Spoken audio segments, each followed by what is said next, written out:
Hello, everyone. It's been a while, but I wanted to just make a quick video reviewing and summarizing and just going over all the parts of the Odyssey that we've read for this last unit. So I'm just going to kind of get right into it. So the Odyssey starts, the first section of the Odyssey that we read was called The Adventures of Odysseus, and it basically serves as an introduction to the character of Odysseus, describing him as being intelligent, crafty, he's a good strategist. They mentioned he was a war hero from the Trojan War. He is skilled in all ways of contending. So basically, he's good at problem solving. And how he's on an unfortunate expedition trying to return home, where at the point of the story that the Adventures of Odysseus takes place in, Homer mentions how Odysseus is the only one of his expedition from Troy that is still alive. All of the other guys, all of his men are dead. Because they angered the sun god Helios by eating his cattle. And so Helios punished them. Odysseus, however, managed to survive and spent 7 years on the island of the sea nymph Calypso. So overall, if we take into account the total length of his story in both the Iliad and the Odyssey, he's gone from home for 20 years. He was fighting the Trojan War for 10 years, and it takes him another 10 years to get home. And we see that 7 of those 10 he spent with Calypso on her island. Sorry. And that kind of brings us to the second section, sailing from Troy, where Odysseus himself picks up the narrative and starts telling his story of his adventures to the king of Thracia, Alcinous. So, as I mentioned in the introductory video, the Odyssey begins in medias res, meaning it begins in the middle of the story, and then it flashes back to explain how the characters got themselves to that point. So this is the point when Odysseus tells Alcinous the story of his adventures. That's the part when the narrative flashes back to explain how Odysseus got to that point, got to the kingdom of Thracia to speak with Alcinous.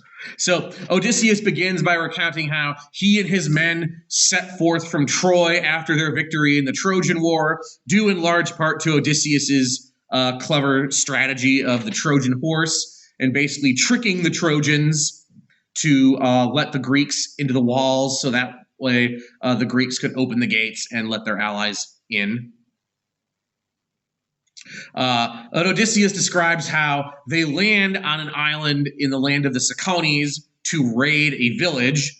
In the course of the raiding, Odysseus orders his men to go back to the ships. The implication I get from this is that they probably came in on high tide, and Odysseus recognized that the tide was going out. And so in order for them to actually get away and not get stuck, they had to leave at that moment. His men, however, ignore him and continue pillaging, which allows people to run away from the village to call for help and basically call out the actual army to come and try and fight them off. And since they didn't leave when Odysseus told them to, they're stuck there. The tide has gone out. Their ships are stuck, and they cannot leave until the tide comes in again the next day. And that's when the army shows up, and they're basically forced to fight for an entire day until the tide comes back and they can leave.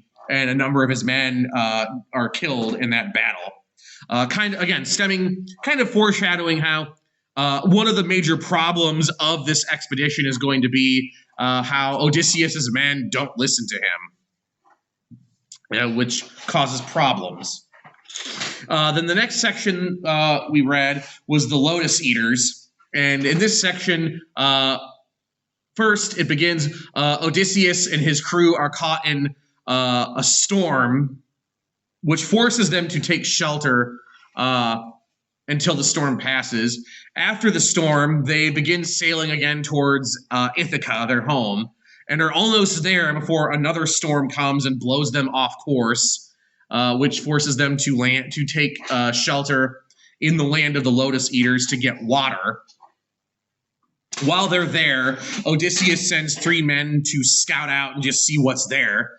And they stumble upon the Lotus Eaters, who offer them the lotus, which is a flower, and they eat it. And it's revealed that eating the lotus makes you kind of forget what you were doing. It makes you forget about your home, and you really don't want to do anything other than just stay there and continue eating the lotus. It's like a drug. Odysseus realizes that the lotus does this when his scouts don't come back and he has to go looking for them. So Odysseus effectively kidnaps these scouts, brings them back to the ship, ties them to their benches so they cannot leave, and tells his other men to not eat the flowers so they won't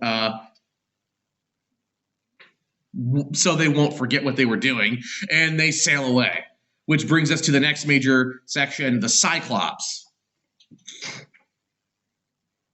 So Odysseus describes how they land on an island in the land of the Cyclopes, and he and several of his men go exploring a cave.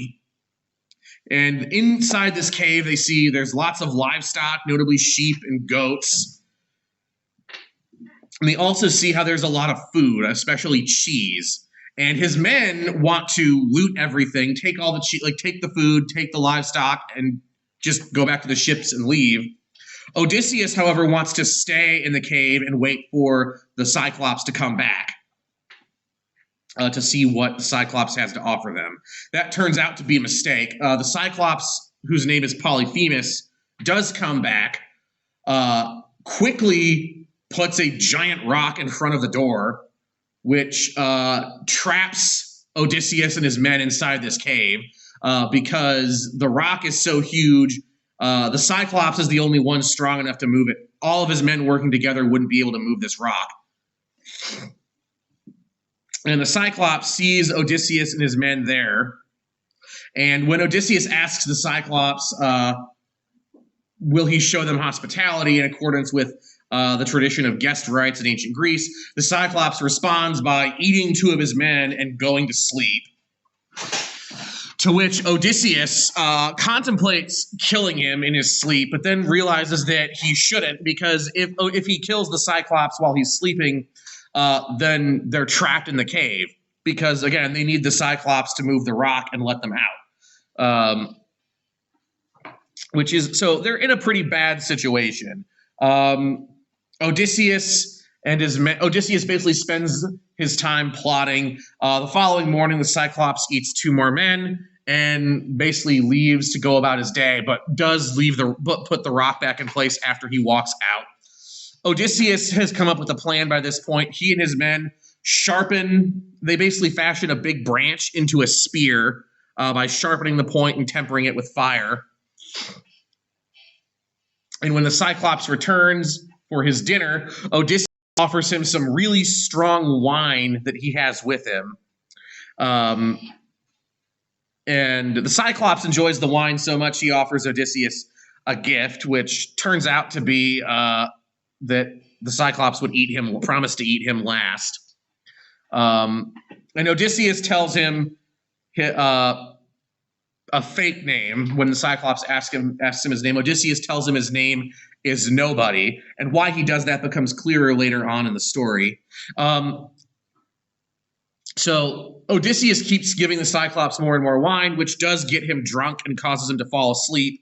While he is asleep, Odysseus and his men stab him in the eye with their spear, blinding him, and the Cyclops calls for help, and several of his neighbors come to see what's wrong and ask him what's going on from the outside, which prompts the Cyclops to yell out, "Nobody has attacked me, nobody is hurting me, nobody has tricked me," which causes his neighbors to think that, he's just over-exaggerating, it's not a problem, and they leave him alone.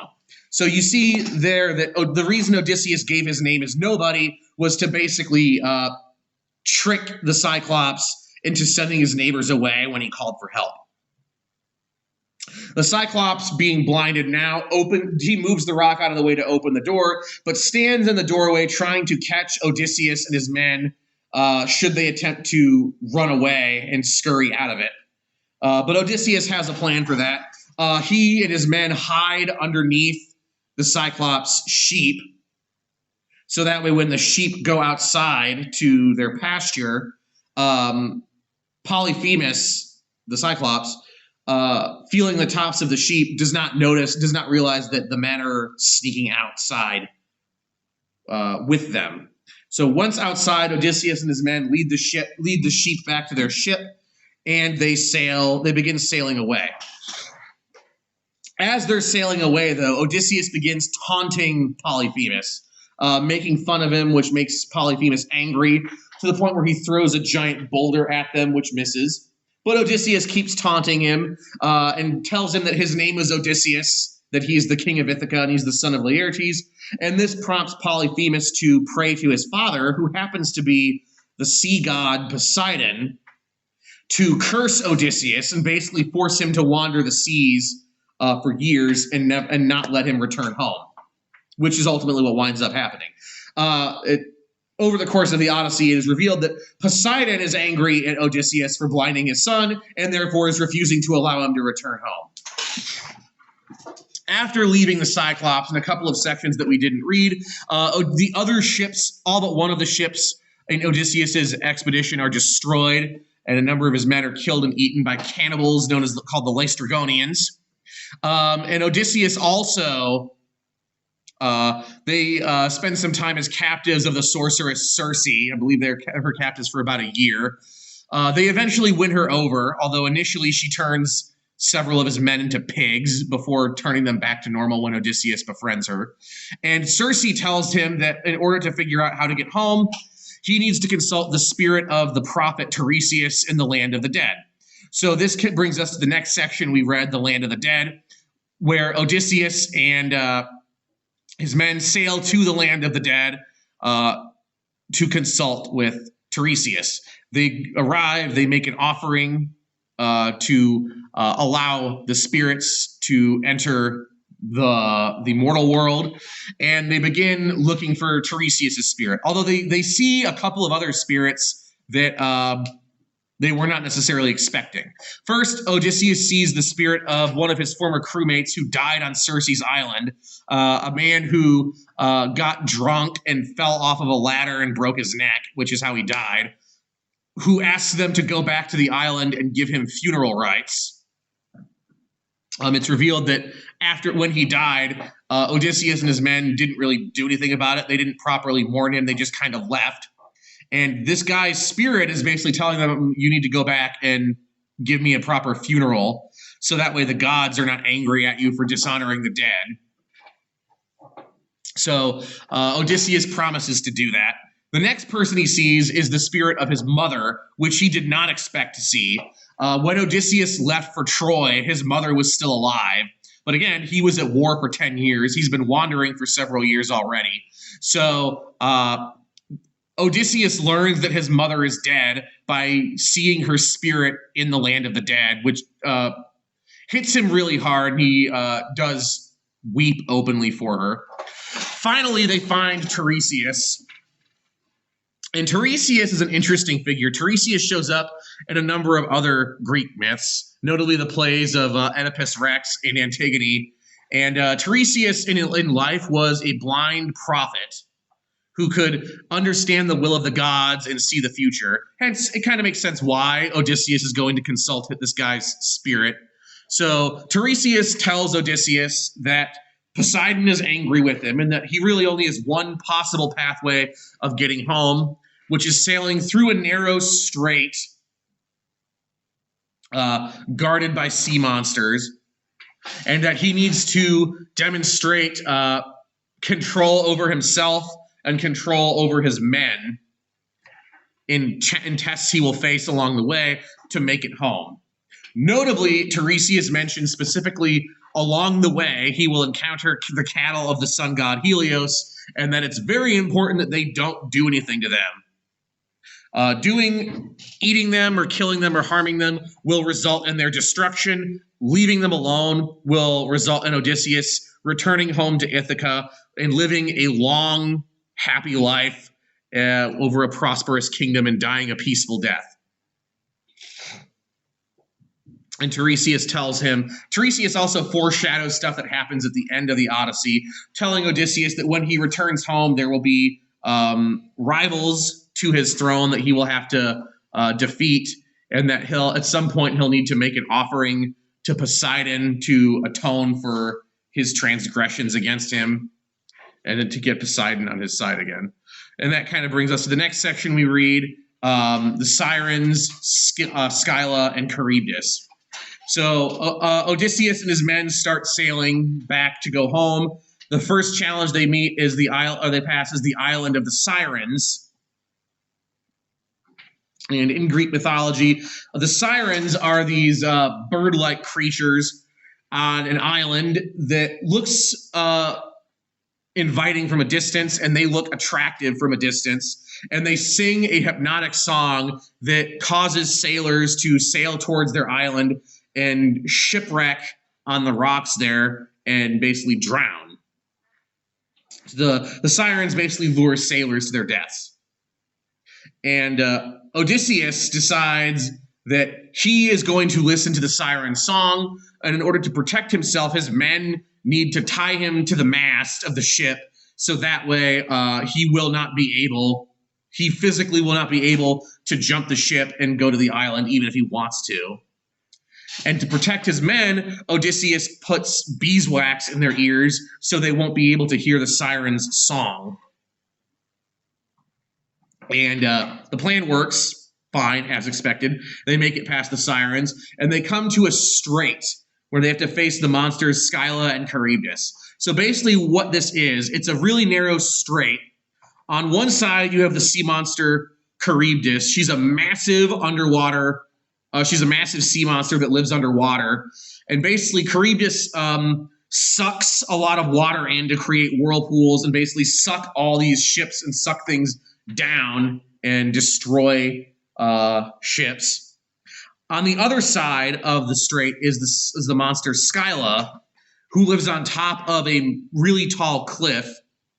She's like this snake-like thing with 6 heads, and basically what she does is swoop down with her heads and just pick sailors off of ships passing too close by and eat them.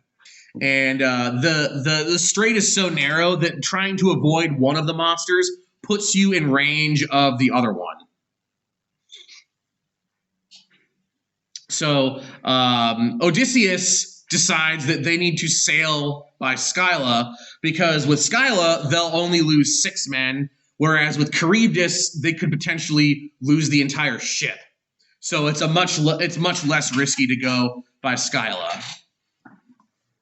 And going by Scylla, they do lose 6 men to her.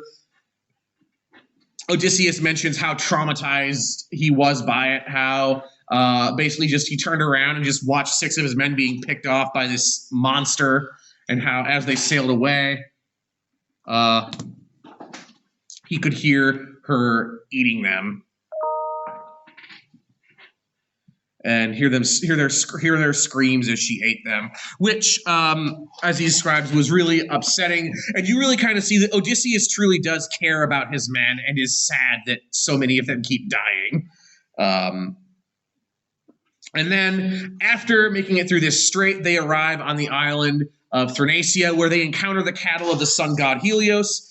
At this point, Odysseus hasn't made it through the strait. He's demonstrated control over himself by withstanding the challenge, or resisting the challenge of the Sirens.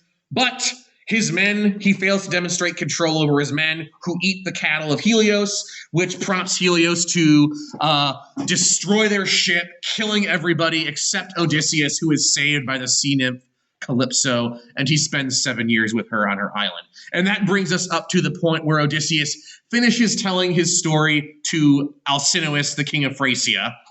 Alcinous is moved by this and gives Odysseus a ship to return to Ithaca.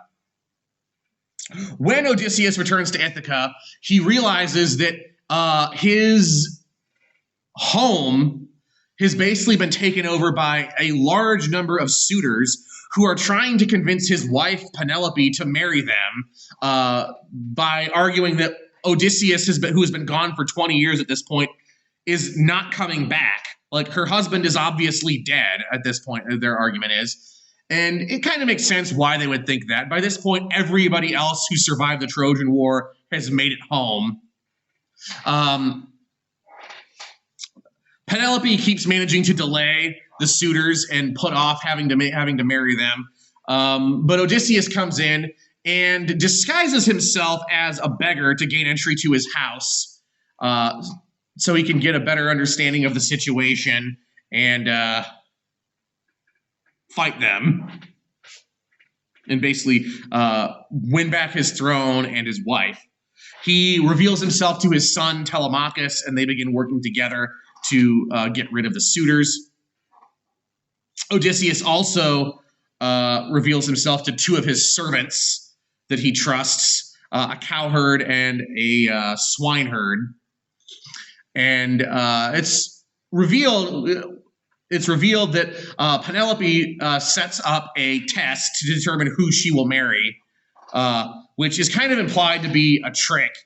So the test is that whoever can string the bow of Odysseus and shoot an arrow through the sockets of 12 axe heads in a row has earned the right to win her hand in marriage. And it's kind of a trick because it's implied that Penelope knows that nobody other than Odysseus would be able to do it, and that it's just a delaying tactic by her to try and delay having to pick one of the suitors and hopefully give Odysseus more time to get back. So Odysseus conspires with Telemachus and the two trusted servants what to do, basically.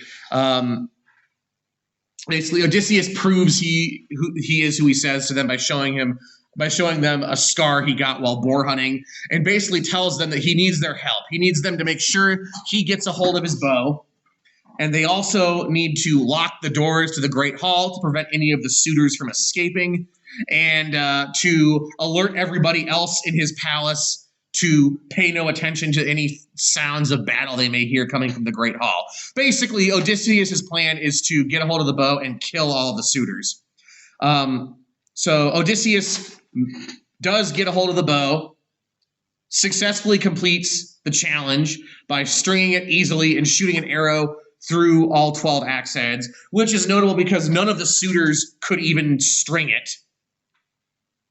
At that point, his servants had locked the doors of the hall, and Odysseus begins killing the suitors.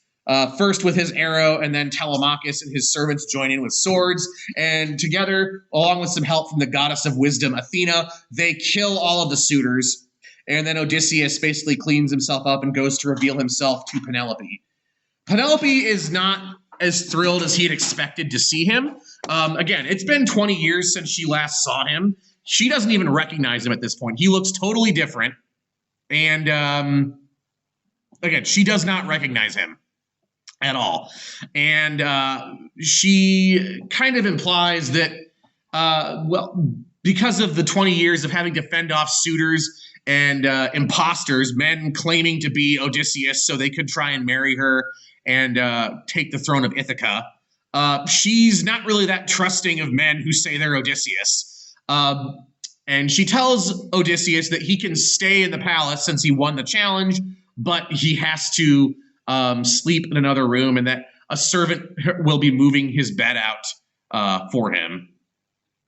At that, Odysseus gets angry and reveals that he can't believe that, and reveals that it's impossible to even move their bed because